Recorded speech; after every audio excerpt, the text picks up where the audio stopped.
So we are going to start diving in, and as Catherine pointed out, the manual, the guidebook that we prepared is kind of split into two major topic areas. There's evaluation of existing conditions to understand current trends and whether or not safety should be a consideration in the purpose and need statement.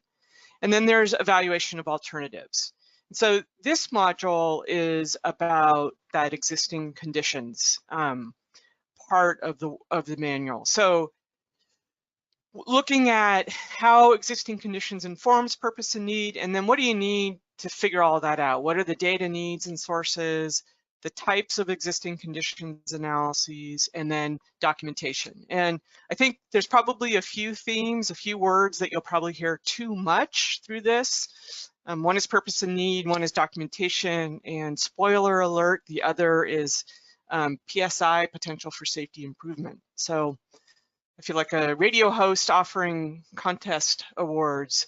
So we're going to talk about existing conditions analysis. And the existing crash trends, what you're doing is you're looking at observed crash trends, the major contributing factors to those, a comparison of those to anticipated performance, and then that will help you decide, is there a safety issue at this location? So is our site operating different than what we would expect, and should we be addressing those conditions? This we have as kind of a resource slide, something to come back to. So it summarizes, in a nutshell, so to speak, the array of methods that we are going to be presenting. Let's see if I can use the pen.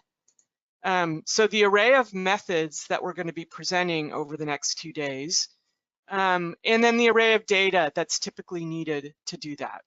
And so the stuff in orange here is what we're going to be doing. Let's see. The stuff in orange is what we're going to be talking about this morning.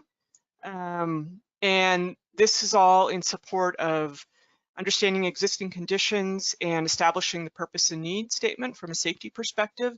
And then the stuff in green is crash modification factors and safety performance functions. And we'll talk about that later today and then tomorrow. But ultimately, what I'm going to do in the next few minutes is just briefly talk through some of this data, crash, roadway, and traffic volume data that you would use for existing conditions analysis. And in this next slide, let's talk about crash data. So you all probably know this a lot more than I do, but there's a lot of stuff, sort of data that gets integrated up into the Florida HSM motor vehicle stuff, and gets consolidated into what we use for the car database. And then there's SSO GIS in the Signal 4 database. And I think if I understood Brenda correctly earlier, there's some work to improve this relationship, I think, between the car database and Signal 4. So there's lots of different data systems, and each has different strengths and weaknesses. And so there is, in the car data system, these ultimately get location certified for all public roads. There is a lag in getting this data out simply because of the volume, the unfortunate volume of crashes, right? The SSO GIS is a subset of that data. The data is released as it's been checked, but it includes different roadways than the car system. And then ultimately, Signal 4 Analytics has both the short and long form crash data, and it's most current of the two data sources.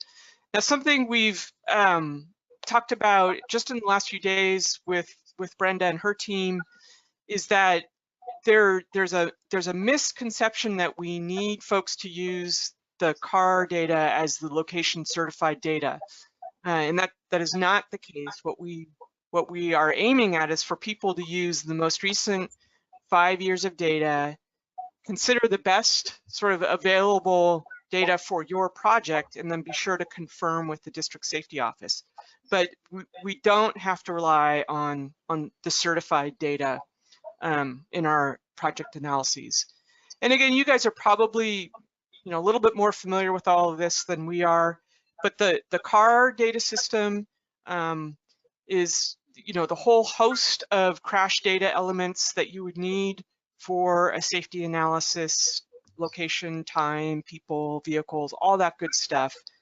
SSO GIS, this then places it in the GIS system and has, again, it's somewhat of a subset of the data. And then finally, Signal 4 Analytics, another GIS system, most current, and it sounds like it's going to evolve into maybe the most complete.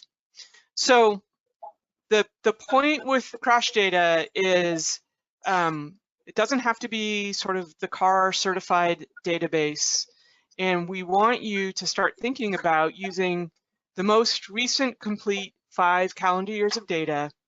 And it something to consider in that are things like what might have changed in the last years. For example, a pandemic. That will influence things, which means you have to think about it and talk about it as you're selecting your years, and you want to get confirmation from your district project manager or district safety office on the years that you select. The reason we say 5 years is, many of you are probably familiar with this, but as shown in the graphic, right, crashes fluctuate up and down. And so if we pick the 5 most recent complete calendar years, that accounts for some of that fluctuation and maybe neutralizes it so that we're not maybe unexpectedly evaluating a low point or a high point in the crash data. So the takeaway is 5 complete calendar years, the best available data. Now, I am not an attorney. I play one for 1 slide in this training. And the point of this slide is people do get concerned. We as safety engineers, we get concerned about the potential and risk of litigation when we start thinking about and analyzing crash data. The takeaway here is that there is a code or section of the US code that provides protection of that. So we can analyze the crash data, we can document our analysis, and we can do all the work we normally do, and there's protection from litigation in doing that work. What I have been told by an attorney on other projects is try not to worry about the litigation, do your best available work with the best practice data, and document, do good engineering, and let the attorneys worry about litigation. So there's my public service announcement about litigation. There is protection in the US code, and try not to worry about it too much. So let's start talking about engineering again. Go ahead. Some quick questions in the chat about crash data. So the first one was, what are the short form reports? Which you might have mentioned that. Yeah, the short form, as I understand it, the short form reports are when there are no serious injuries. Now, maybe someone can provide more information about that. Yeah, so Beth, I'll just add, I think it has, so my understanding was that it's there's a cost number, and if it's below that, it's short form. And so they're not, and typically not serious injury. Reported the same way, right? Yeah. So not as much information and not as useful when you're doing detailed analysis. So then there's a follow-up question, which might be the answer to this, but why isn't the short form reports used in cars? It's probably likely the same reason. Yeah, I think all the locations in the CAR database are checked, and I think that would make it unmanageable to location check all those locations. That's not a decision that I'm part of or anything, but I think that's probably the practical reason why. Yeah. Anything else, Adam? There's a new question here. Where is the FDOT policy that clarifies the misconception about the requirement to use cars? There, I'm not sure if Brenda is still on the line. If she is, I'll defer to her. If not, maybe I'll start. What we discussed yesterday is, in fact, the policy doesn't specify that it needs to be certified. And so when we discussed it yesterday, she was saying, look, we want folks to use the best available data, and we don't have to, since the policy doesn't specify the certified data, we want folks to start using that. I don't know, Catherine or? Yeah, I don't know. Brenda may have jumped off. Yeah, I don't think she's on, but so there's a view that is, we need to be thoughtful about it and really look and see if so for example, if you're using the CARS data and the endpoint of data that's been location checked and that is kind of all good data, it's a little bit aged, and then you can look at signal flow analytics and tell, is the story consistent? Do you see the same safety issues with the new data as you did with the CARS data? And I would say that to be careful using SSO GIS because it isn't all of the data, and so you need to make sure that if you're going in, that's coming from CARS and they're rolling it out as it's available. So for high severity crashes, you're getting that information faster, but it isn't all inclusive, and you don't want to then use that mistakenly and think that you've got all the data when you don't. So you really do need to be thoughtful, make sure that you look at all the data, and then from my perspective, make sure that you find out what the consistent safety kind of storyline is for what your data is telling you. I don't know, Beth, if that. Yeah. Robert, Beth, this is Catherine, and I understood the same when we were speaking with Brenda yesterday. It's a very important topic to think about during scoping, and then when you're doing the work as well, to kind of think through what is the data and how are we going to, Catherine, back to what you're saying, document it. Make sure you document what you used for what and where it came from. Make sure everyone knows how you did your work.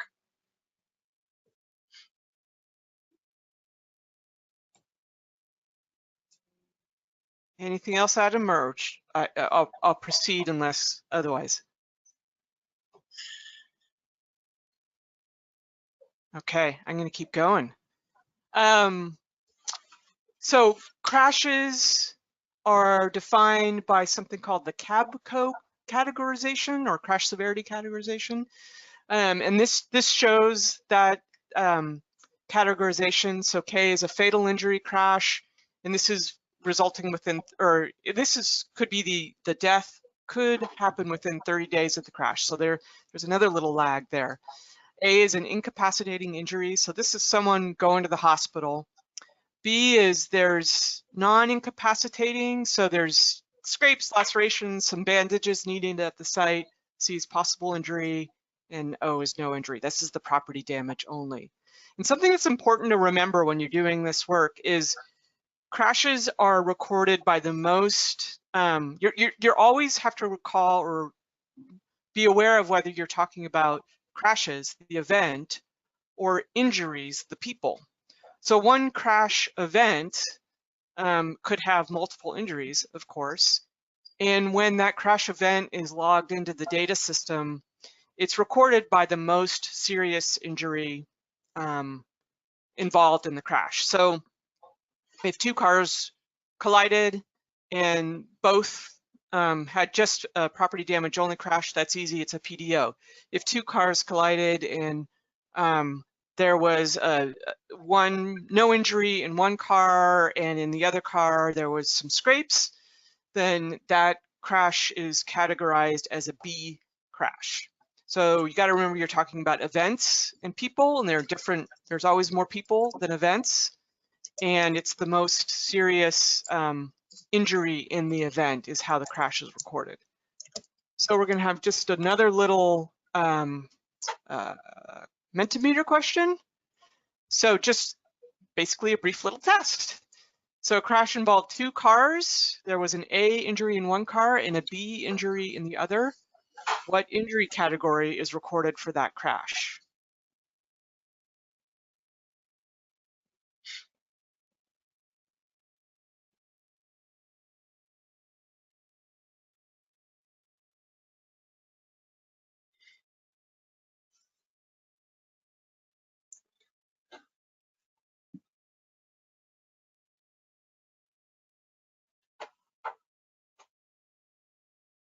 So I'll let our numbers hit 100, and then we'll do the big reveal.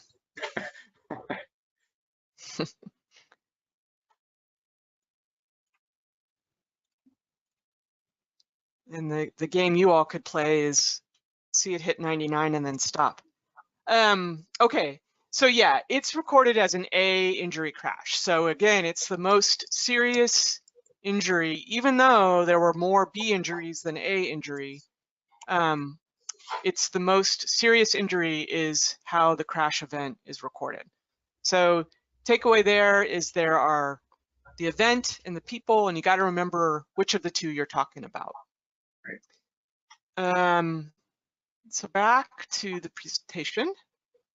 So that's crash severity. There's also crash costs, and this becomes really important if you're going to consider safety in your benefit cost analysis. And you know, it shouldn't really be an if. As long as we can quantify it, we should consider safety in the benefit cost analysis. And also monetizing the crash costs is a good way to sort of compare and contrast things, honestly. So every state has a set of crash costs per crash severity category.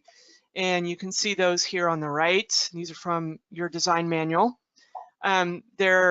These are pretty typical ranges, you know, so obviously a fatal injury is substantially more impactful than a PDO injury. And I want to just call out here that this term comprehensive, right? So there are two categories of crash costs. I can't use that stupid pen. And there are two categories of crash costs that you have to remember. There's comprehensive and economic.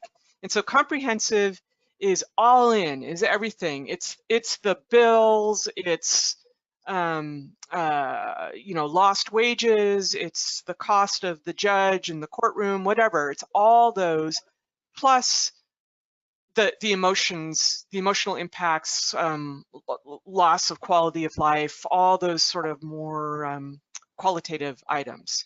And then the economic costs, those are just the bills, right? So these, you might look at this and go, $10 million, oh my God, but it's all those bills plus the non-quantifiable costs of a fatality. So something to keep in mind there. Beth, before you go on, I just want to point out that this so this allows you to do a benefit cost. It also allows you to do something called EPDO, equivalent property damage only, where you can actually look at your crash information and put it all in the lowest common denominator of just property damage crashes. So if I had only property damage crashes, and that if someone is uncomfortable kind of with the monetizing, it at least gives you an in kind of base crash, no injury, PDO terms, how many do I have? And it gives you the ability to kind of graph things out without dollar signs. So there's a couple of ways to use this information to do your comparisons, and it can be very valuable in trying to, again, evaluate between two alternatives or where your baseline is. Yeah, so. Good point. So changing gears, we're going to talk about a little bit about roadway data. So we got crash, roadway. So these are all the typical things we need to know about in our, you know, traffic engineering and safety analysis kind of work. What's the cross section of our road?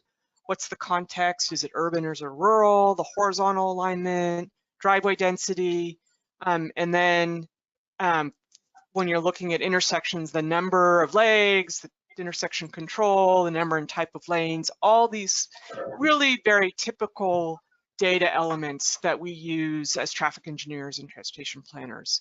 And it's important, you know, that especially in this day and age, it's easy to not go out in the field, but it really is important to go out in the field and verify things and take a look at how the system operates. And this is just a quick list of roadway data sources. Again, this is probably stuff that you all are familiar with. You know, there's all the different street level photography and Google Earth type tools. Again, go out in the field and measure. The state roadway characteristics inventory, the RCI. You can use project survey data, as-built plans. You can use the concept level plans that folks are developing for alternatives evaluation. So pretty typical stuff. The next category of data you will often need is traffic volume data. Again, no real surprise. Something to keep in mind here is that traffic safety analysis is currently pretty much exclusively using AADT data. So 24-hour data. And you want this data to be consistent with the traffic operations analysis that the project is doing, which of course is typically just a peak period. So you want those two to be derived from the same sources and factored relatively appropriately so that the relative analysis is consistent. And then you want to be sure that the year that you're doing in the safety, years of work of analysis you're doing in the safety analysis is consistent with the years of analysis that are going on for the traffic operations and all the other disciplines in the project. So there's a lot of sort of overlap and synergy that should be happening between the safety and the traffic operations work.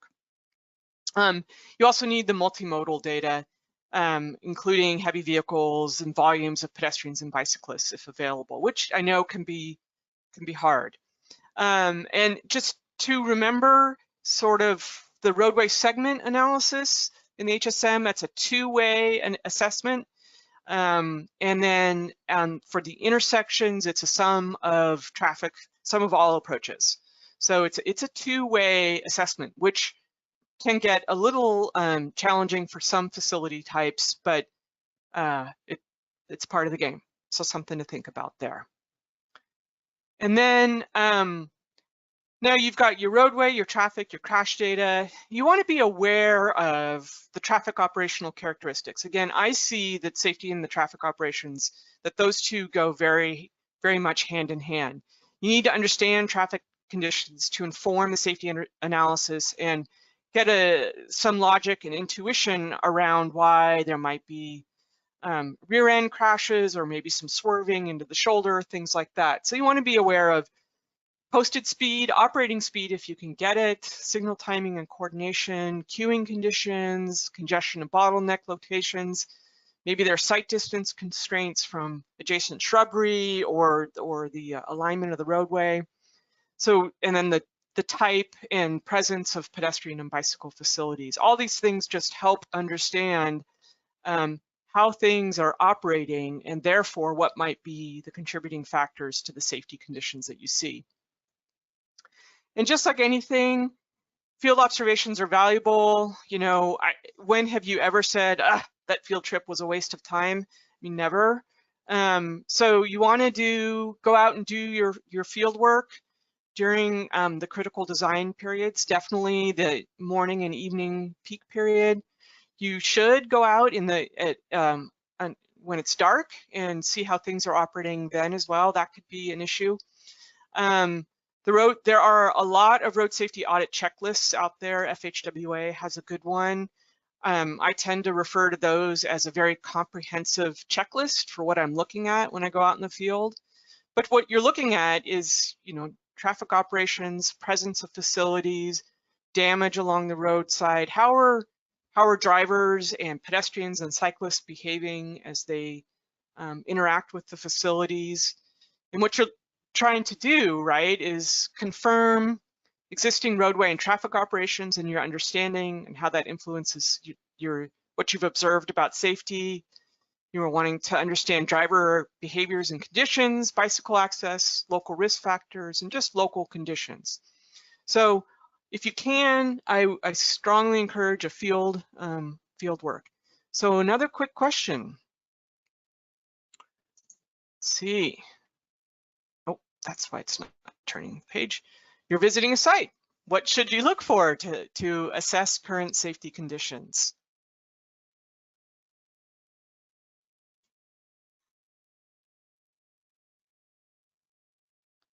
Got a word cloud going this time. Debris is a good one for sure. Hazards, skid marks, lighting, hazards, near misses, sure, when you're out there watching it. Lots of lighting. conflict points, off tracking, you can look for the debris tracks, sight distance.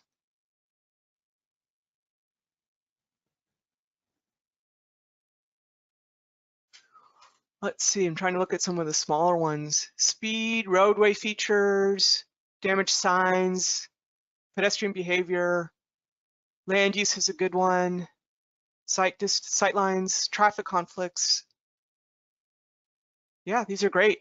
Driver behavior, conflict points.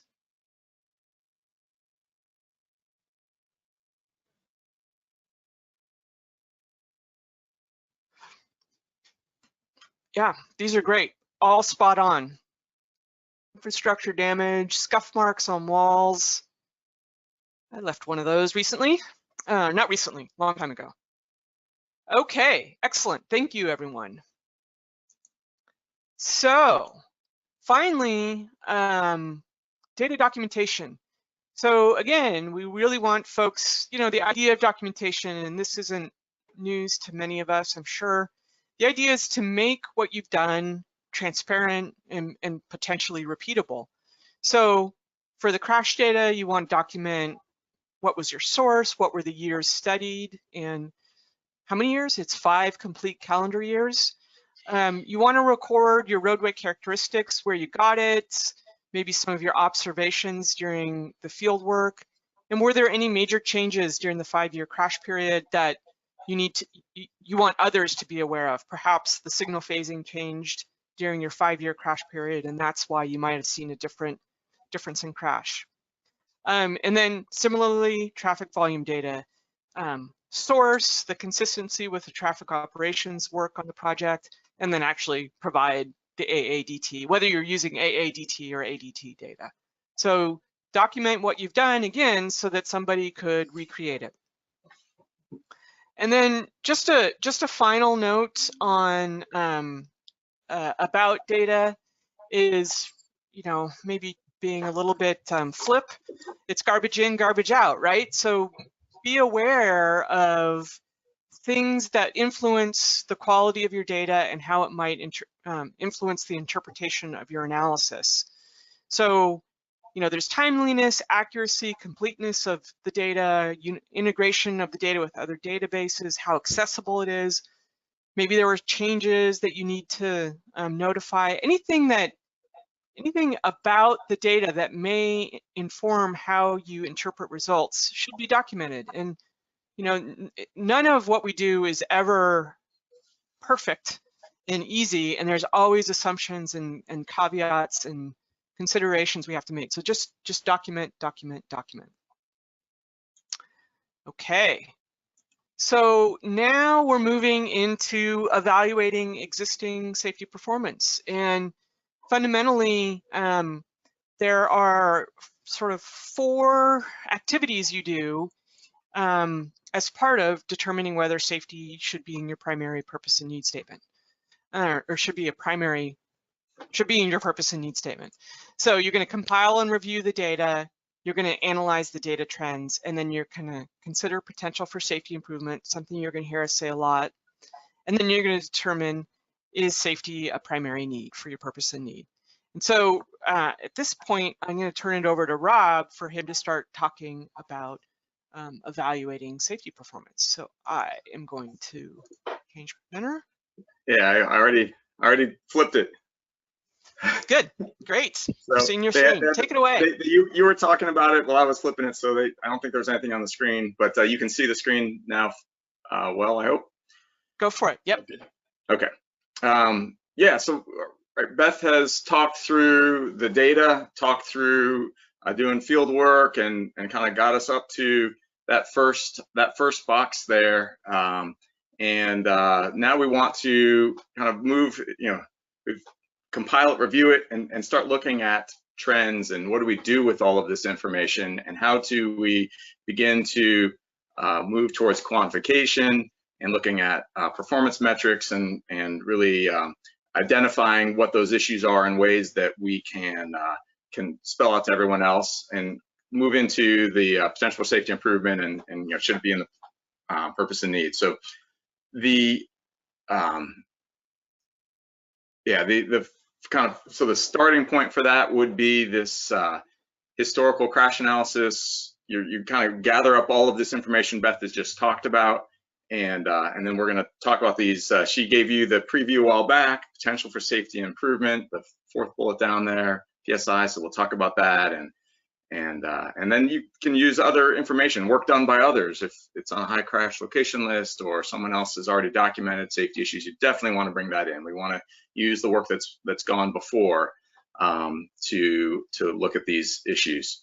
And so that helps us with what's on the right-hand side there, identifying the issues, should it be in your purpose and need, and then doing the alternatives analysis that comes later.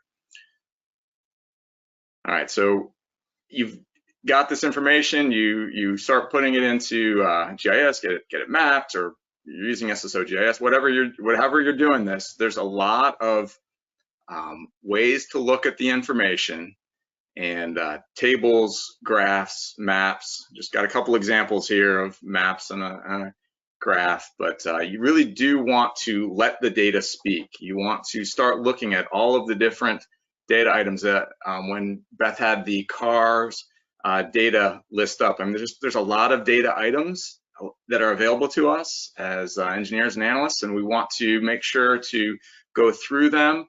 Each project has its own unique characteristics, and you want to kind of pull out of the information, are the issues geographic? Are they related to severity? Are they related to weather? Sometimes human factors surfaces, and maybe we can or can't address those, but we at least want to know what's going on and what's causing the issues. Sometimes the human factors issues rise up and we realize we can't do something.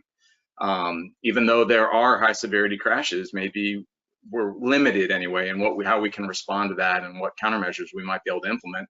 We don't want to go implement a countermeasure that isn't going to address the issue. So we really want to let that data speak, use the tools. I'll say there's the tools continue to evolve and get better, and there's Power BI and Tableau and other things for folks to drop data into and look at it. How, what happens if I just look at the commercial vehicles and by location? And so there's a lot of ways to do this. We're not going to be able to cover all of those, but I want to encourage you to, this is a place to spend some time, because each project will have its own story and you need to kind of draw that out. And so that's pretty important. All right, so that to me is what we just covered is essential. It points you in the right direction, and you realize, hey, I think they weren't quite quantitative necessarily. The graphs are, and you're getting to quantitative and more quantitative. But now we want to move forward with the information that we just learned and start to get into safety performance measures, where we're looking at doing the tabulation by severity, total number of crashes, looking at the crash type. And so it kind of goes hand in hand with before. You're going to end up with tables, graphs that really show what is the historic. We're looking back right now. So we're looking back at that 5-year window. What happened in that 5-year window? Where did it happen? Why did it happen? And how does the data, which we have excellent data to work with, how can that tell me about that 5-year period I'm looking at, and lead point towards is this an important issue and countermeasures? So that's your crash data, that top box. Then we got rates. You can work with it with the exposure, and that's one of the places where Beth talked about tying the operations and the historic analysis, safety analysis together. So you go to the traffic, whoever's doing the traffic forecasting, say I need that ADT information, and they look at you, well, I'm only worried about peak hours. Well, we need to look at ADT. That's important, and to me, it's been a shift in how we do work in the traffic industry over the last. We always kind of had it as ADT, but now it's important. It's how we develop rates. It's how we do the predictive method, and so thought needs to go into that. It's not just kind of for a general sense of how much traffic we have. It's part of our quantitative metrics now, and so we need to give equal thought to the daily volumes as we do to the AM and PM peak hour volumes or midday volumes or whatever else is important on your project. So you convert it to rates, and then you look at the other measures. So predicted crashes, crash rates. You can kind of do both sides with predicted. You can come up with a prediction of the number and then convert it to a rate. And then benefit costs, Beth mentioned that, and I mentioned the EPDO, equivalent property damage only. There are a number of other metrics and measures, and that's where if you kind of let the data speak, you figure out what's going on, and maybe you need to have a commercial vehicle crash rate for this particular project because it's on a important freight route. So those are things to think about when you're looking again at that historic analysis. I'll just add real quick. Yeah. It's definitely there's definitely you need to look through multiple lenses. It's not always going to be one set of performance measures. Different, as Rob's saying, the data will reveal different issues for different projects. So, in some cases, fatal and serious injuries may be your most important performance measure you're addressing, and in other cases, it may be pedestrian and bicyclist crashes. So it could be a combination of things that you have to be looking at and considering. Absolutely. All right.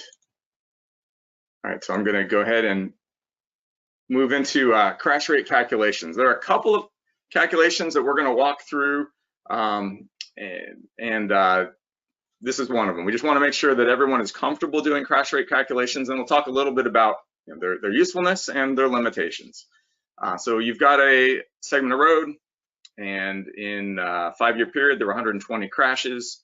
The AEDT on average, average for that 5-year period was 35,000.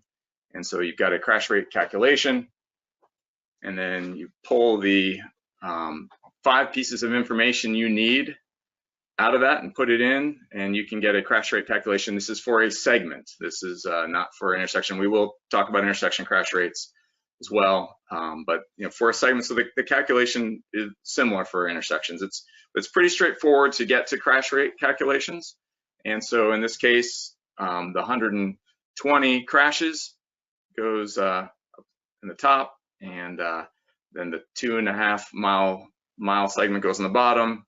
35,000 vehicles, and if you keep track of your units, you've got 5 years, 365 days, and you end up with 0.75 crashes per million vehicle miles traveled. So that's crash rate calculation. We're actually going to do one together in a little bit, so I just want to kind of touch on that and lay that out, get your mind going in that direction for a minute, and then we're going to switch over. We're also going to do one of these together, but I want to lay out this potential for safety improvement.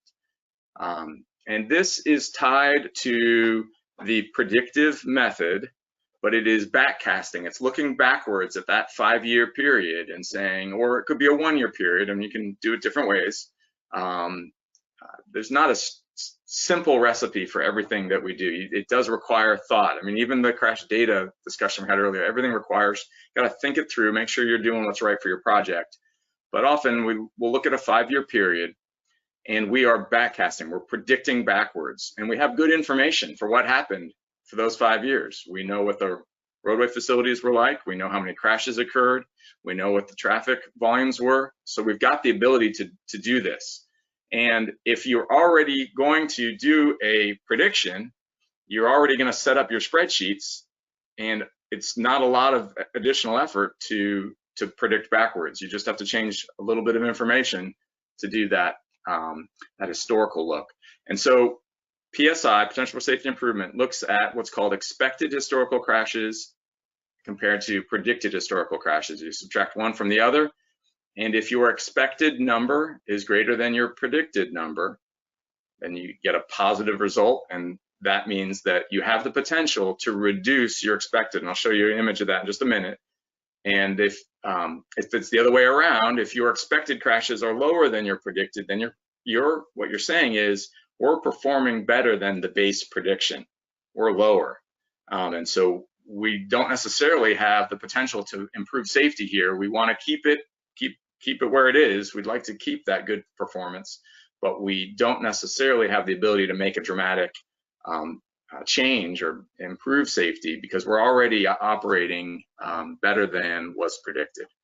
So I'll show you a couple of graphics that show this, and I'll just tell you this can be very useful for purpose and need. I just showed you a crash rate calculation, and with crash rates, you can get one view of things, but this gives you another very quantified view of your safety performance in the past and how your facility is operating. So situation here is 64 crashes, and I will try my hand at the pen, but you got 64 crashes a year for observed crashes. That's right here. And the predicted crashes is 39, and the expected crashes is 54.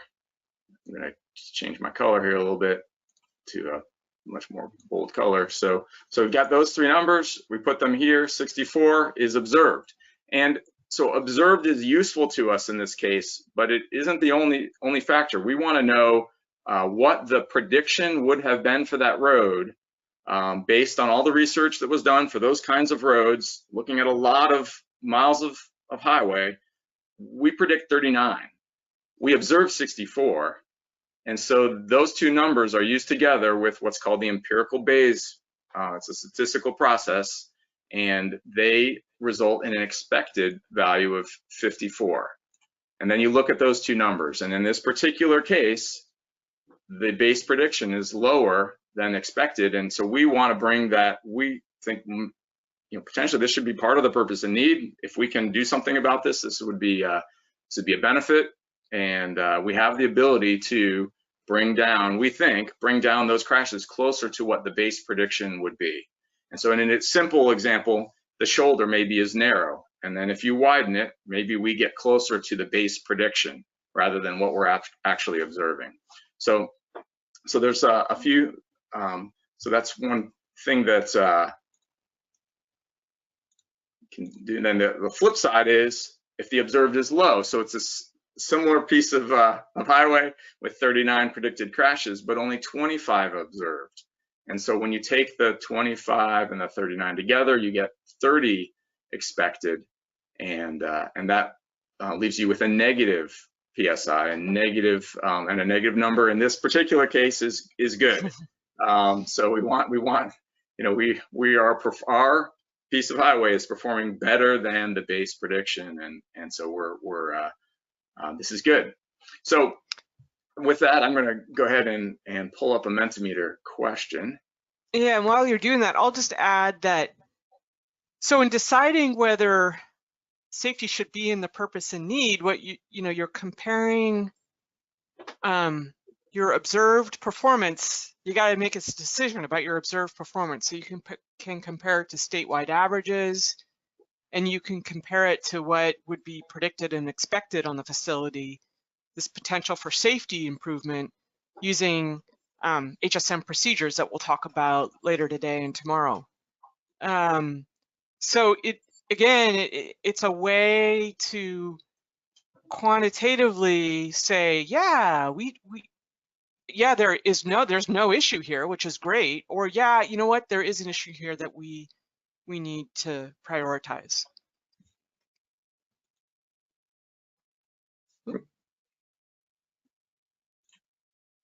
Flipped off of that, yeah.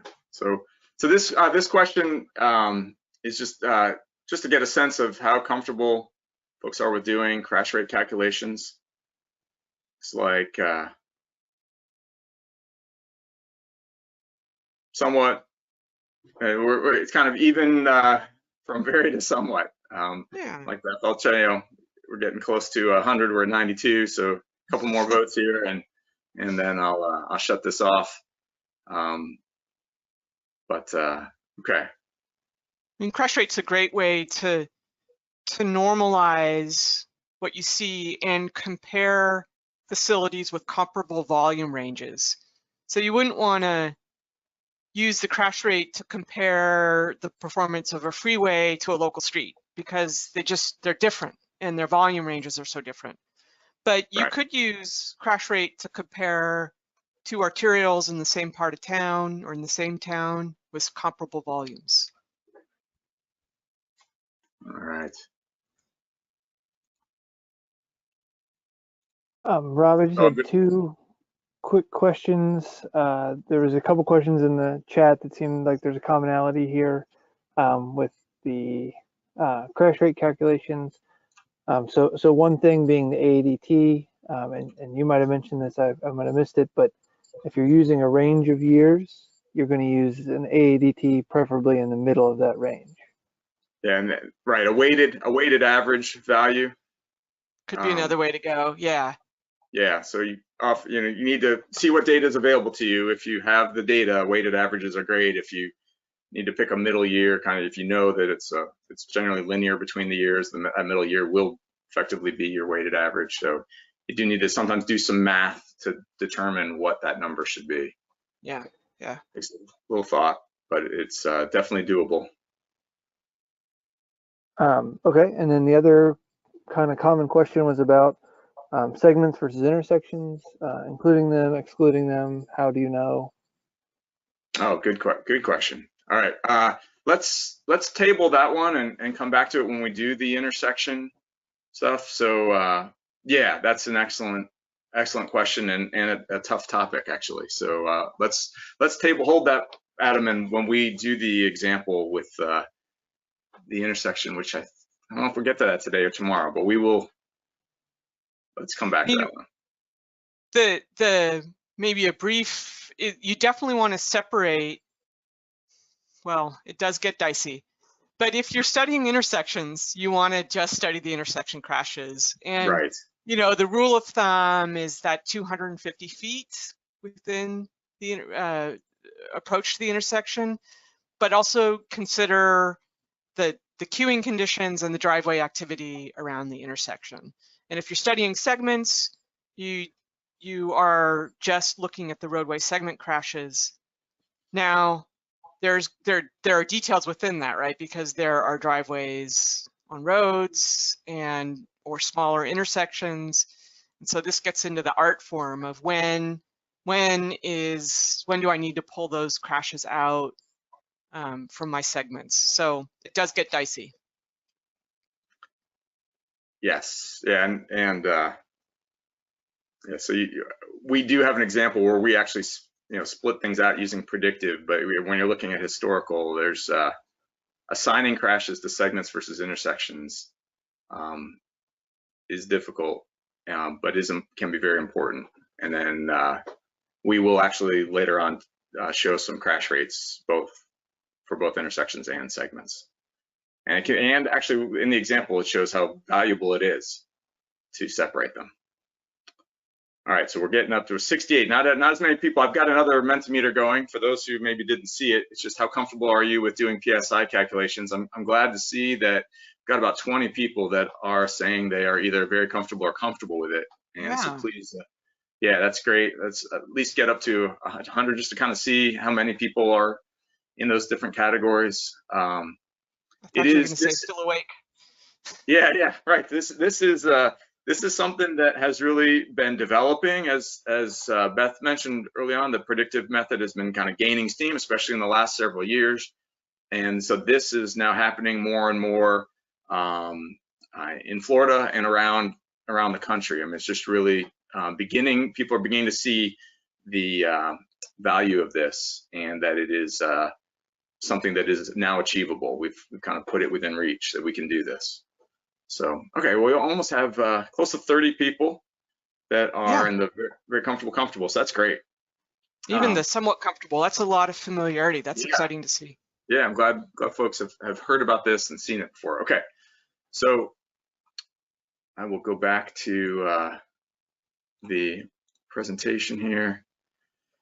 All right, and so is safety a primary part of your purpose and need? Is safety gonna be part of your purpose and need? And we've talked about a number of different things. So this slide, next slide, present kind of a summary table. The roadway safety performance, you look at crash rates. You can look at crash rates compared to the statewide or district-wide average.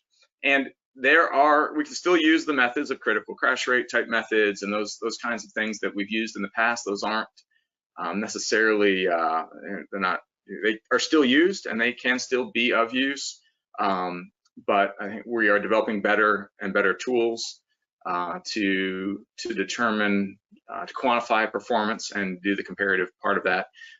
You can also do comparisons to similar facilities. You know, how does this piece of this long highway operate from a safety perspective. I mean, there's a variety of lenses that you can use to look at things, you know, compare it to the state, compare it to the district, compare it to the rest of the corridor.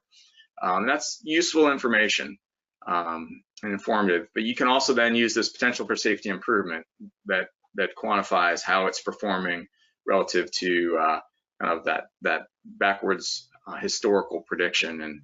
And so if all of those things line up and they tell you the same thing, you really have a strong story, strong case, and you can document all that and decide whether or not safety should be a primary part of your purpose and need.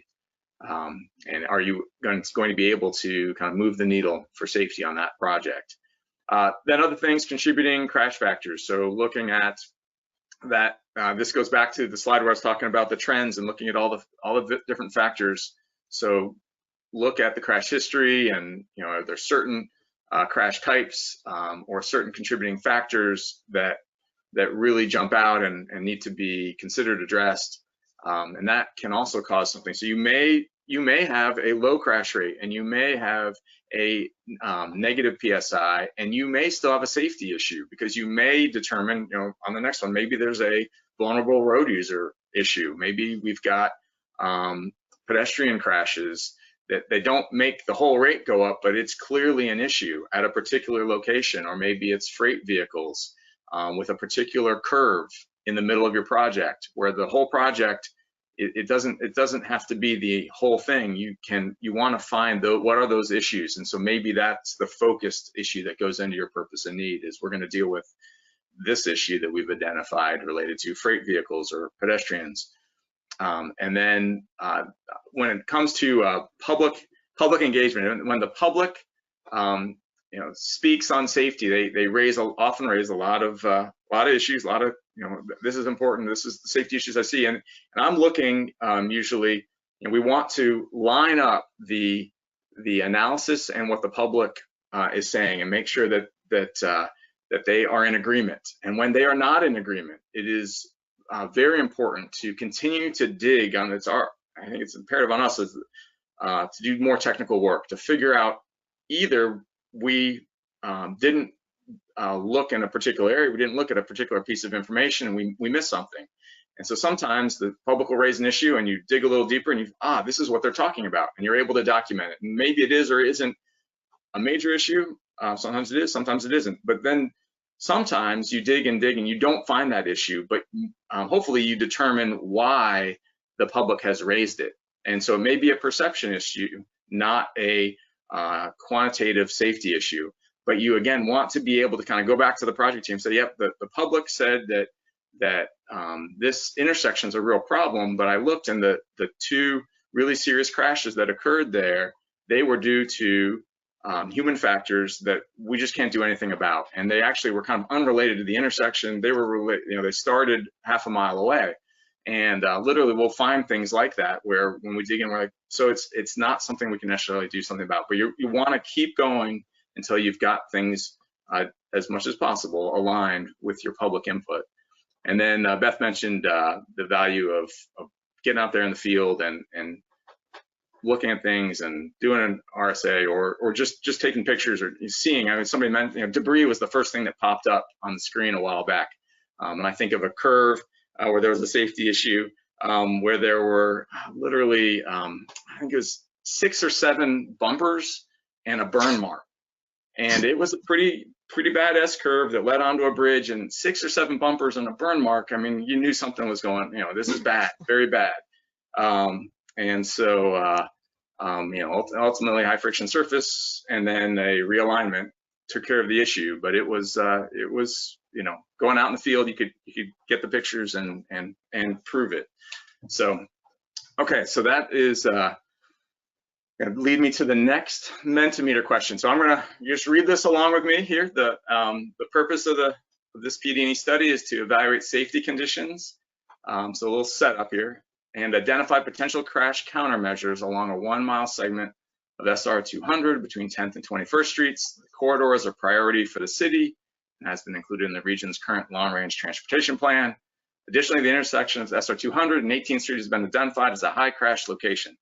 What can you do to determine if the PD&E should include safety as a primary purpose and need.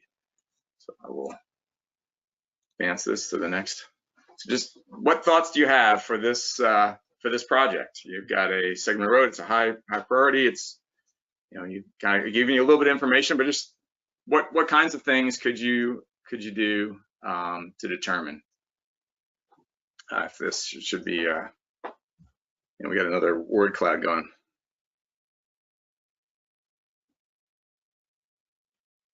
So let's see, crash rate, PSI. I like contact the district safety office, so talk about it for sure. Yeah. Public input. Yeah, field visit, citizen complaints. Good stuff, yeah. Field reconnaissance. Yep, I see the word patterns in there. Yeah, so very good. Okay, so these are all those things that are on the screen right now. These are all things that we want to do to kind of document whether or not this should be part of it. And again, it's not all or nothing. Sometimes you find a specific safety issue. All right, I'm seeing speed check. Yeah, there's some additional stuff. Risk factors, yeah. Yeah, history, injury type, public involvement. All right, very, very good. Skids again, yeah. Okay, so those are all things you want to do, and I'm gonna advance back to the presentation here. We just had a few examples here at the bottom, but you've given us much better responses, so I'm gonna just pass that. But yeah, this is yeah, some very good thinking out there. I see. Actually, I see something I think about yeah, looking at again, looking for debris and looking at the guardrail marks. Sorry, Beth. So items to document in existing conditions. All right, so you've done this great work. You started, you let the data lead you. You found the issues. You made sure they agreed with the public. You did all your quantitative work. Now you need to document it. And as Catherine said, I mean, this is not trivial. This is very important, and it needs to be something that it can be repeated. So we want to be repeatable. We want to folks to kind of be able to understand it, be able to repeat it. And so study area. Is the study area going to match the operational traffic analysis study area? Often that's what folks want. That's I will tell you that sometimes it's harder than it sounds to do that. And sometimes there are different needs for the two analyses. You know, the traffic analysis doesn't care that there's a ramp upstream, but my analysis does for safety, and it's within the range of what I care about. So I kind of need to so you just need to think it through. What is that study area? And then document it. This is it, and this is why it is what it is. Traffic conditions and volumes, we've talked through that. So put your information in there, and what is going on with the traffic that relates to safety, and then the volume information. Then all your data, the crash data, but also the roadway data, field observations, all the different pieces, make sure that you've got it in there. And some of that can go into that last bullet, the appendix, right? You don't necessarily need to, you're trying to kind of clearly tell the story, so you need to have the information where it's needed to tell what you found, what you looked at and what you found. But some of that goes in the appendix for that repeatability and everything. And then crash data analysis results. So all the things we've just talked about, making sure that you've clearly got that well documented. Here's what we found, and draw your conclusions. And so this is why it is or is not. I mean, you know, for even if it's not going to be part of your purpose and need, you need to say why this is what we did to determine that in fact this needs to be a capacity focused project, and safety is not an issue. We want to keep the good safety performance we have, but it's not a primary part of the need to improve safety. And so having that clarity can be very helpful for a project team. So Beth, anything on that slide before I? No, that's good. Okay. All right, because we're moving on to some questions here. So I'm gonna pull back up the Mentimeter, and everyone get ready So name 3 types of data used for most existing conditions crash analysis. Go ahead and 3 types of data.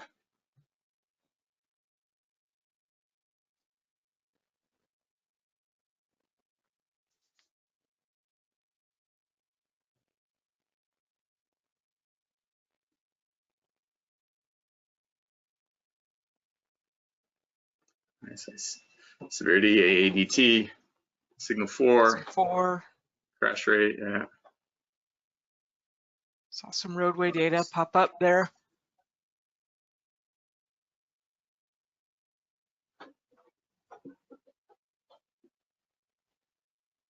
So the number of crashes, injury type, weather. Weather's a good one. Often it's good to associate your crash data. It depends on the project, right? But there's the weather data embedded in the crash information, but there's also weather data that's available from other sources. And when you're kind of doing a holistic traffic operations and safety analysis, sometimes you can start to bring in some of these other data sources too. Field observations. Yeah, lots of different versions of the roadway. Yeah. Crash and traffic volume. Yeah. Yeah. All right. So very good. I'm gonna we got up to 6970. Let's get at least up to 75 here. So give it kind of a quick countdown, and we'll move on. So Rob, a quick question that's kind of popped up in the chat a few times is about safety ratio being something to consider. Okay. Beth, maybe we'll tackle that one after. Let's go ahead and get the next question up. I want to keep these questions going, but yeah. So how many years of crash data should typically be summarized in existing conditions analysis? So I'm going to just give this a countdown of 10, 9, 8. Yeah, so I think you all get it. So we want 5 years. There are times that 5 doesn't work, and I see a few people hitting the button for 3. Sometimes you need to adjust it based on what you determine has happened in those 5 years. And sometimes you need to do more. I mean, I actually have done several projects where 10 years are required because I am interested in either pedestrian crashes or commercial vehicle crashes. And due to the low frequency of those events, I need to look at a longer time period to do some of the work. That brings in other issues, roadway changes and various things. But so it needs to be thoughtful. It's not just, well, I'm going to use this in 5 years and that's it. Be thoughtful about what's needed for the specific project you're doing. And sometimes it is 3. Sometimes it's, but 5 is best. So, all right. So the next question: I'm conducting my existing conditions analysis in April of 2021. What years should be included in my analysis? So it's right now. What years should you include? And this is a scroll. And I will say, I don't know, from my perspective, it's not as simple as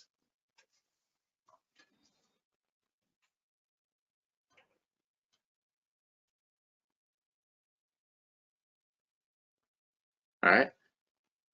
I guess I need to.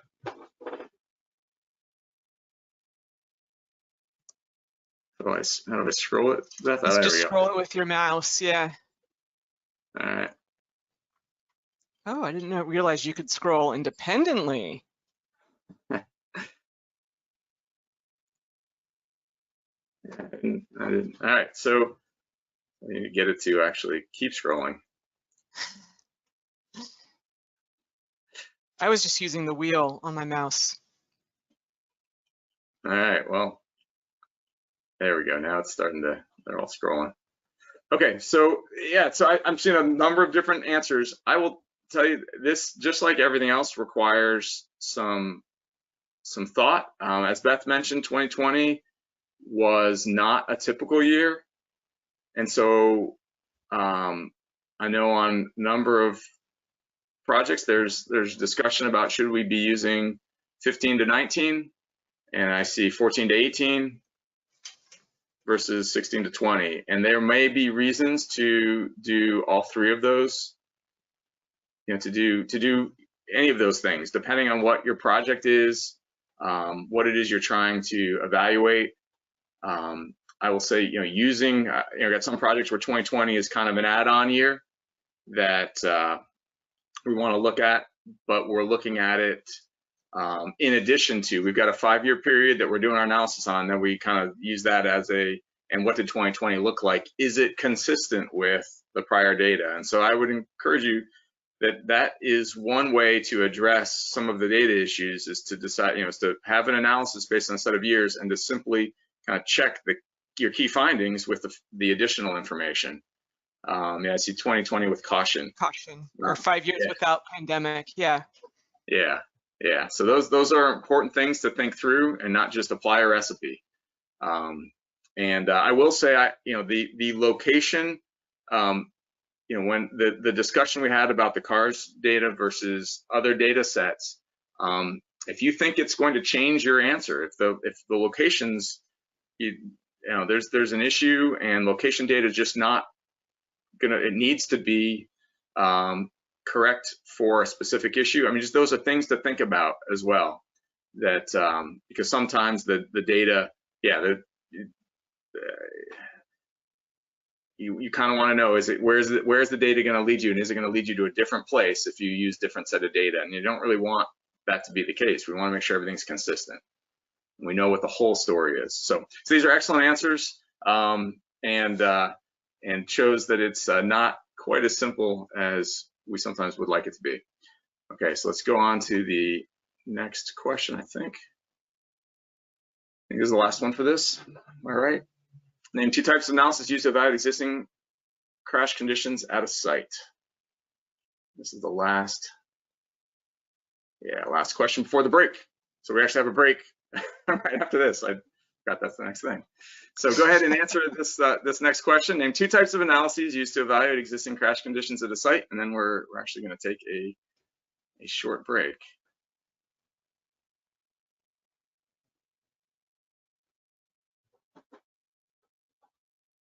So this helps us know, I mean, hopefully we're finding this useful. I know it's getting us to, we can't do verbal. So this is very helpful for us to see what you're thinking and what you're taking away from this. And so thank you for participating with the Mentimeter side of this. Yeah, I've seen twice now somebody or some people have typed in EVA, and I don't actually know what that stands for. So maybe if somebody can put that in the chat pod for us. Yeah, it would be good. All right, so we've got about close to 70% 70 people participating here. Crash rate, predictive PSI, crash severity. See the safety ratio, which we'll come back and we'll maybe hit on that right after the break. I think I saw most harmful events, GIS hotspots. Yep. Yeah, find GIS to be very, very useful, and the tools available to us are just getting to be really good. I mentioned Tableau. You can do some really good stuff pretty quickly now.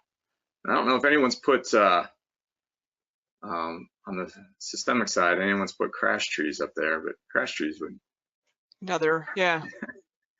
I don't think I've seen that pop up, and we haven't really talked about it, but kernel density, right? Yeah, so lots of good stuff. All right, so I think this is judgment. Yeah, I think it's a good one. It's good.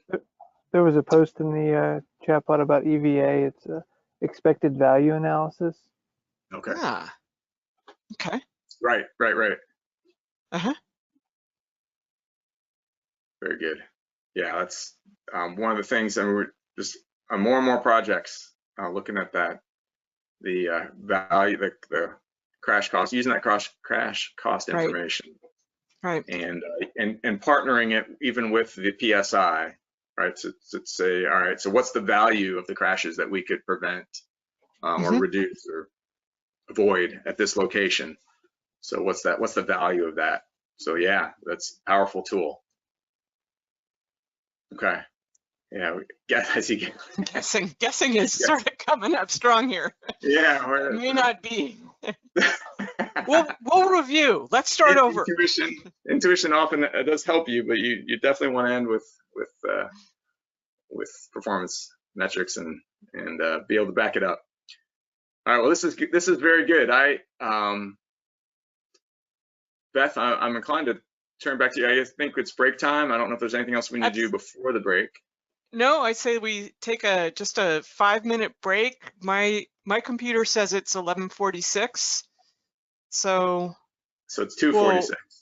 Oh, sorry. Yeah, wrong coast. Sorry, I need to give the times. Yeah. So Rob, why don't you give the times? All right, it's 2:46. So coming back at let's say 6 minutes, right? So 2:52. Just 5 minutes, rounding in the favor of a 30-second longer break. So 2:52, we start back up again. Sound good? Yeah, sounds perfect. Beth will join me here in a minute, I think. So okay, so let's go ahead and start with case study number 1, and it's calculating a crash rate. We're going to spend just a few minutes on this. We got a situation, it's on the screen here, where we've got 5 miles of 4-lane rural freeway, 50,000 vehicles per day. Between the time period shown, 2012 to 2016, 250 crashes, and 0.43 is the statewide crash rate for comparable facilities. And so that's the information that we're given. If you could go ahead and open up on your computer file CS1 crash rates. I've got it open as well, and I will bring it over. It should look like this. File CS1 crash rates, and it's got that information that I just read out here at the top, in rows 4 through 8. And then it's got the crash rate formula here. And so many of you said you're familiar with this, so this won't be new to you, but just want to kind of walk through it, make sure everyone's comfortable with a fairly straightforward crash rate calculation. Again, we will touch on how to do this for intersections as well. We'll touch on that more tomorrow.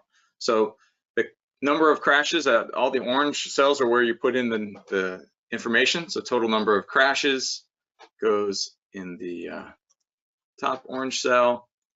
The segment length, 5 miles, it's segment length in miles. AADT, 50,000. And we have 5 years of data.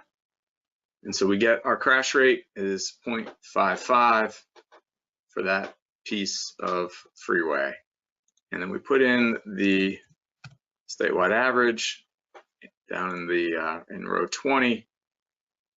So we've entered those 5 pieces of information, and you see that we're above the statewide average. And so this is a pretty common, typical project situation. I ran my numbers, I'm above the average.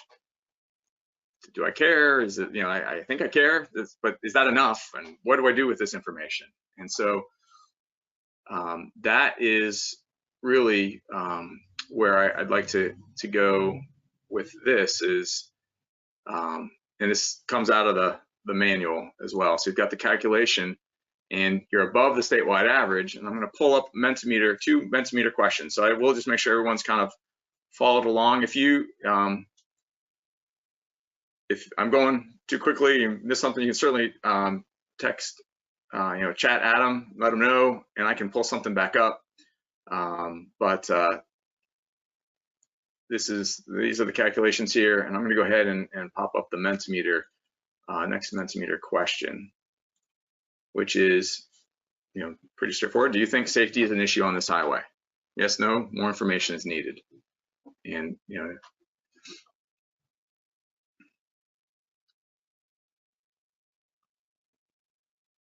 so we're 0.55 compared to 0.43 for the statewide average. Okay, seeing a lot of, obviously, you see the screen, a lot of yeses, and a lot of more information is needed. And this is, again, a common situation that we find ourselves in. So we think, all right, that we've got it, it's above the statewide average, but is it above the statewide average just because of 2 bad years in our 5 years? But statistically, it really wouldn't have normally been if we looked at a different set of 5 years. So that's kind of where this is going, is how do we know that this is an issue, and how do we maybe know what the issue is? So I think there's something of a, you're both right, because it certainly flags, we need to look at this. Safety appears to be an issue here, and we need to dig in more. So the more information is needed, we need to dig in more and find out what is driving that, and get additional confirmation and make it more actionable. As right now, it's not very actionable. We think we've got an issue, but what do we do? And so I'm going to go ahead and go to the next Mentimeter question, which is, what would you do next? So this is, you're faced with this situation. What would you do next? And this is pretty common, and I won't.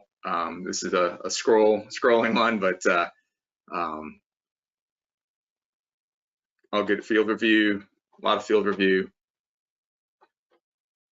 Look at other years, common factors, predict crashes. Yep.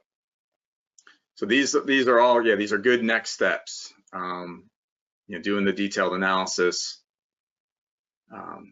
break down the data, determine the issue. And so often I'll do the rolling, look at it in smaller chunks. There's a curve. If you look at the image, when I move this off the screen, there's a curve in there, and maybe the issue's at the curve. So site visit, looking for patterns. Number of mentions of patterns, and that is a very important part of, I'll say, what we do. And if you're not the doer, there were a lot of folks that said they were project managers. If you're not the doer, the part of the reason to have these discussions is what should you be making sure the team is doing and is looking at, and how do you direct them to make sure that they aren't just giving you a surface answer, and they're digging down to give you the answer that you need to really have some confidence that you've identified the issue and you know what you need to do next. So drill down, confidence level. You can definitely look at the crash rates with confidence level and types of crashes. So these are excellent answers. I am gonna keep us, I think we're doing fine for time, but I do want to keep things moving. So I'll give maybe 5 more seconds to see a lot on patterns, crash periods and locations, contributing causes. Yep. Field review, and then the EVA again. Severity versus PDO, very good, yeah. Because that was just the overall crash rate. Definitely want to look at the high severity. So okay, well, I'm gonna go ahead and close polling, and excellent answers. Some last ones, HSM breakdown data. Yep. Okay, so that's crash rate, and kind of, it's a great first look and gets you going in the right direction. But then you need to decide what to do next. And one of the things you could do next is you could calculate the potential for safety improvement. You could use the predictive method to do that backcasting and see how are we doing. And to me, it is a companion to the crash rate analysis. So you've got the crash rate analysis, and now you've got this PSI, and you want them to tell you the same, hopefully the same answer, and point you in the same direction. And that goes with all the other stuff we've been talking about, trending, trends and everything. So this is case study number 2. So I'd ask you to kind of look at this with me. It's a 2-lane, in this case, a 2-lane rural road, just a little under a mile, and intersections are not included. It's assumed we're not looking at the intersections at either end. And the total crashes was 35 crashes, or 7 crashes per year. So it's 35 crashes for that 5-year, 2015 to 2019, 7 per year, and that's important. We're going to end up doing an analysis just using an annual number, and we need the average. So that's our starting point. And so you're kind of asking the question, should safety be part of the purpose and need? And the next thing I'm asking you to do is to open up case study number 2, existing 2015 to 2019 with EB. EB stands for empirical bays.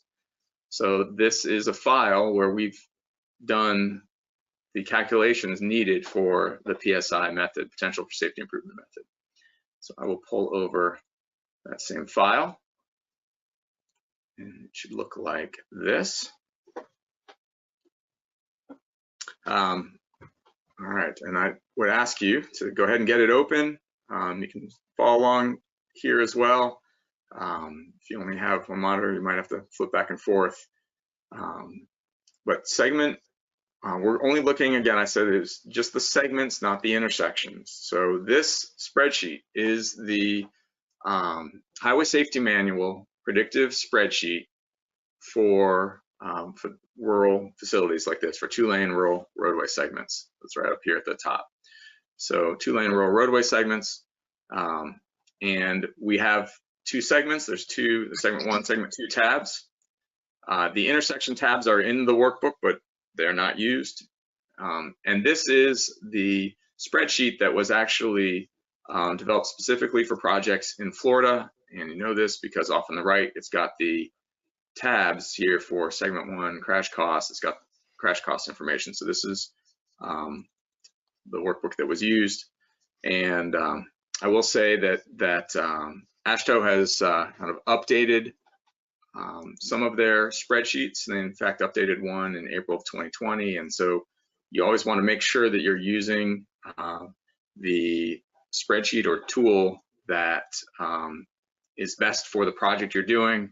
Make sure that you get concurrence during scoping with what tool you're going to use. And so for this particular project, it was, it was this tool and this method. So we're going to use this spreadsheet. And so segment 1 and segment 2 have the information for each of them entered already. You don't have to enter any information into this. I just wanted you to be able to open it, look at it, and you're going to pull some numbers out of it. And so we've got a 0.3 mile segment 1 with 10,080 T, and the shoulder widths are entered in. It was divided into 2 segments because of the shoulder width. If you look at segment number 2, just flip to the next one, it's 0.62 miles, 10,080 T, and a slightly wider shoulder, 8 foot. And so we've entered the various information needed here for each of the segments. And then if you go over to the rural 2-lane site total tab, which is here, it's the 8th tab over. That has summary information for the analysis for each of the site locations. You'll see that there are rows for segment 1 and segment 2. And so it sums up the predicted crashes in the purple box. The observed crashes have been entered, and data gets entered into these yellow cells. So the predicted crashes have been calculated based on the information we entered back on segment 1 and segment 2.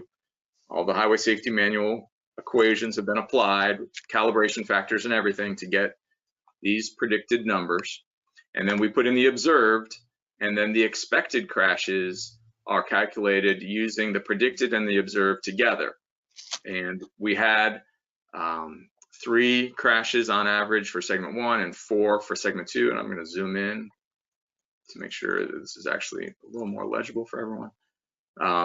So we had 3 in segment 1 and 4 in segment 2. And so we get the expected number of crashes. There's other information here, the over dispersion and weighted, that's information that the Highway Safety Manual method uses to know how to weight the predicted numbers versus the actual observed numbers. How do I weight these things for this particular type of facility? And so we get 4.6 as the expected number. So we've got our three numbers. If you remember back to those graphics that I created, you got your three numbers. 2.8 is predicted, 7 was observed, results in 4.6 for expected. And now expected minus predicted is going to tell us whether or not we're, are we over or under our predicted. And so I'll let you do the math. You can just do it on your computer, on your phone, or just in your head. And yeah, it's not and just do the math and see what you think the PSI would be given this information. So I'm going to go ahead and zoom back out. Yeah, the same information is down below. It's also information sometimes in the segment tabs, but these are really the numbers that you want to use to do your calculation. So I'm going to go ahead and pull this off and go back to presentation and show you the numbers.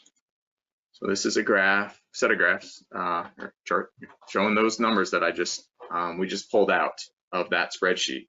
So 7 observed crashes a year, 2.8 is the predicted, and 4.6 is the expected that results from those first two numbers, given the way that observed is weighted. And so we end up with 1.8 crashes for the PSI, and over 5 years, that's 9 crashes, just a little under two crashes a year. And so then the question comes up is, should this, and this could be a very real situation, should this be part of your purpose and need? And I pull back up to Mentimeter. Nope, I'm not. So I guess this is just a question for you to ponder. We don't have that question online for you, but so think about that, and to me the answer would be yes, that yeah, this does qualify. I would keep digging, right? I want to know a little bit more about this, but clearly my expected is greater than my predicted, and if I'm going to do a project on this 1 mile piece of road, I want to leave it better than I found it, and certainly try to address this. But I need more maybe to make it actionable, to know what is driving that 4.6 for expected. And so I might dig, and I also might dig into severity, because if these were all property damage only crashes, that's a very different situation than if there are many KAB crashes in that mix. So all right, so that's PSI, calculating PSI. It's pretty straightforward, and you can see it's not a big, once you've set up the spreadsheet, it's pretty easy to get it. If you're setting up the spreadsheet for other purposes, for future prediction, it's not hard to do this exercise for the past. Rob, okay. Just really quick, I think that there have been a couple questions about this throughout, but explaining the difference really quickly again between predicted and expected, how those are different. Okay. Yeah. Okay. So the let me see if I can grab the. Yeah. So the predicted here, this number here is based on the inputs. Actually, I'll pull the spreadsheet over. It is based on the inputs that's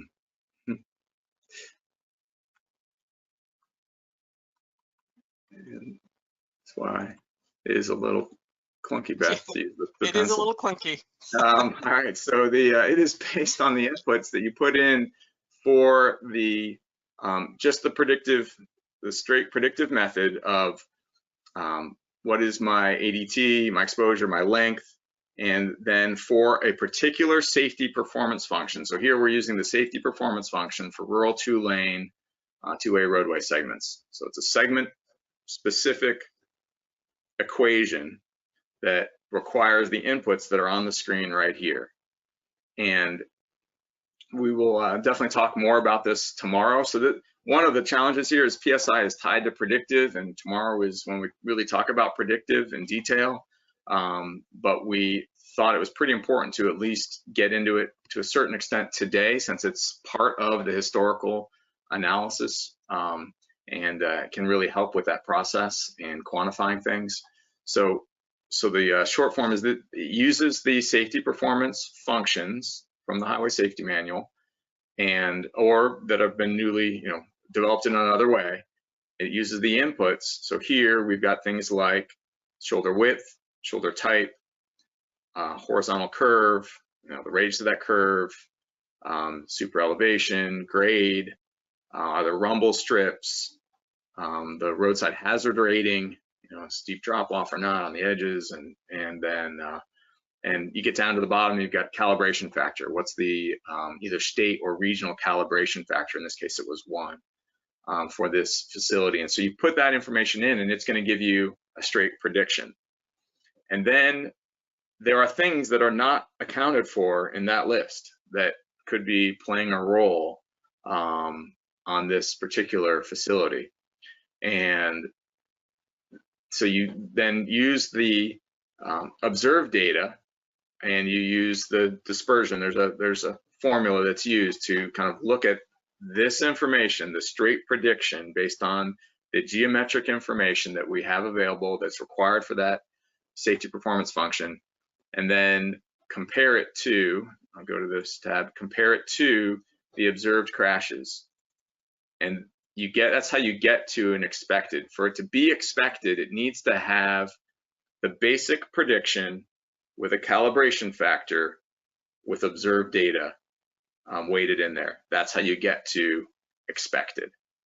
And that's the language that the HSM uses. So that's the language that I have been using for all these years. It's predicted. I haven't used any observed crash data. I may or may not have used the calibration factor, but I haven't used any observed crash data. As soon as I have the calibration factor and observed, I get expected. And now I've got the two things I can compare.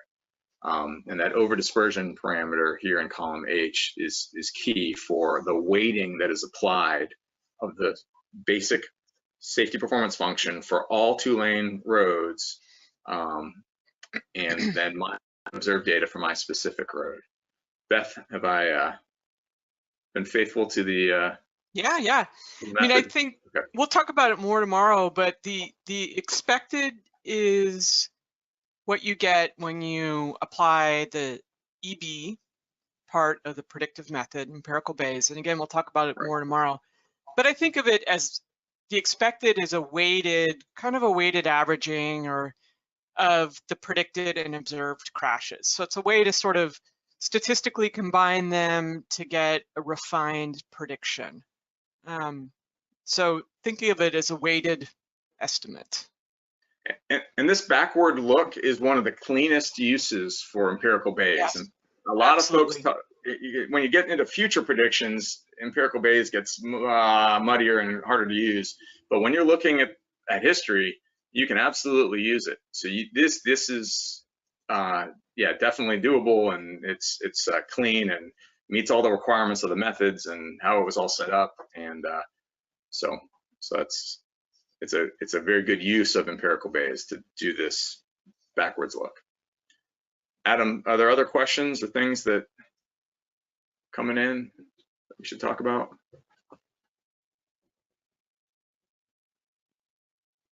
There was a common question about where to find the statewide average crash rates. Okay, well, I will say if I'm not mistaken, I think I had to ask for it, but I can't remember. So I might need to let somebody else answer that question. I think I got it for this example, and I can't remember. From my perspective, there are a couple of questions that we'll want to follow up on. One is the statewide average, and then also I think we want to get some follow-up out on the certified data discussion we had early on. Yep. So we'll make sure we get that somehow.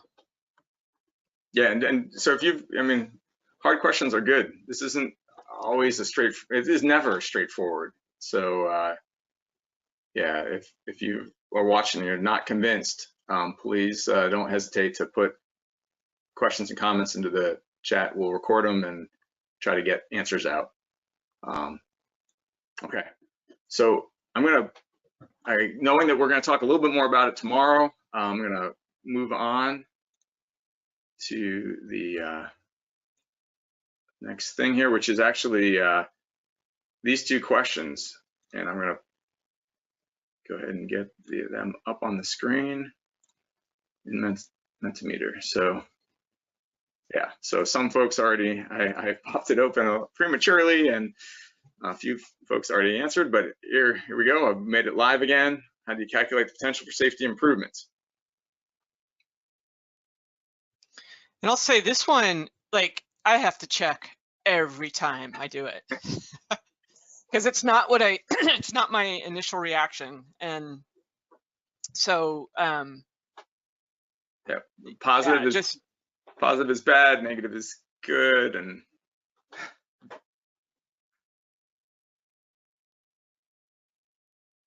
yeah, so it is expected minus predicted, and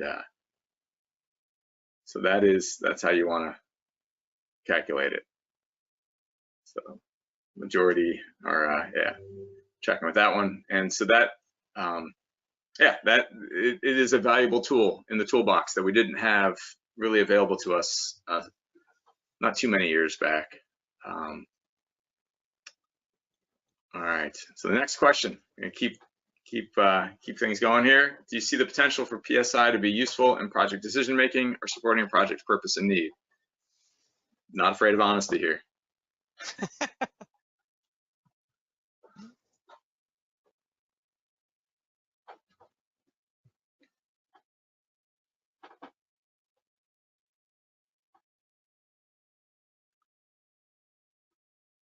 I will say that in general, doing safety analysis, it's good to have an inquisitive mind and to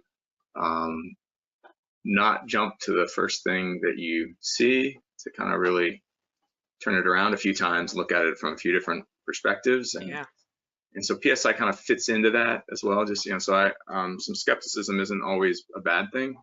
Say, prove it.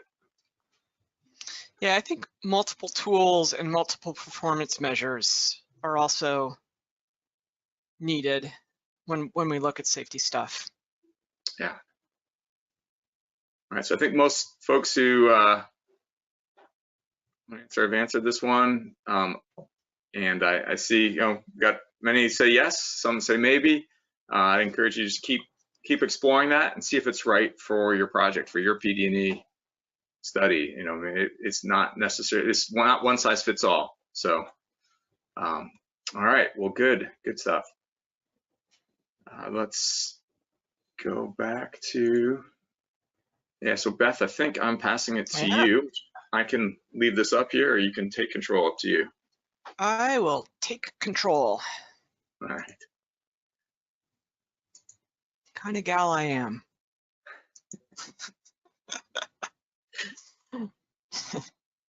At least we think I'm funny. So we are wrapping up the existing conditions assessment and purpose and need module. And so what we're hoping, and these key takeaways, we kind of set these up hopefully as, again, job aids for you as time goes on. But fundamentally, the existing conditions analysis helps you understand trends and issues, and then whether or not safety should be explicit in the purpose and need. And you've got lots of crash data sources. We're gonna, I think we need to, as I said a moment ago, do a follow-up on that certified data question. We want 5 full calendar years of crash data, so January to December, and that's the optimum. Sometimes it's 3. I've had projects where we intentionally analyze more than 5 years because of significant changes in pedestrian travel. So always think about it. And there are multiple tools for measuring existing safety performance. Certainly historic crash analysis, observed trends, PSI, which I think you've figured out we advocate for, road safety audit, field observations, and then checking out FDOT's high crash list. There are, if I can get this to advance, lots of performance measures, and I think we've kind of made this point too, or I hope we've made this point, that it's important to look at things from many different angles and lenses. You want to look at crashes by type and severity, and look for issues or crashes that may be overrepresented. You want to consider rates. If you're using rates as a comparative tool, you want to be sure that traffic volumes on the facilities are roughly comparable so that the situations are comparable. And then predicted crashes and crash rates, benefit cost type or economic type analyses are valuable performance measures as well. And at the end of the day, you get to document, document, document. And I think this slide might even be an actual direct repeat, but it's imperative that what our study area is and why, what are our traffic volumes and why, what data did we use, our years, were there any outliers that influence our data, and then our results, obviously, and the appendices. But the important thing here is to document, document, document.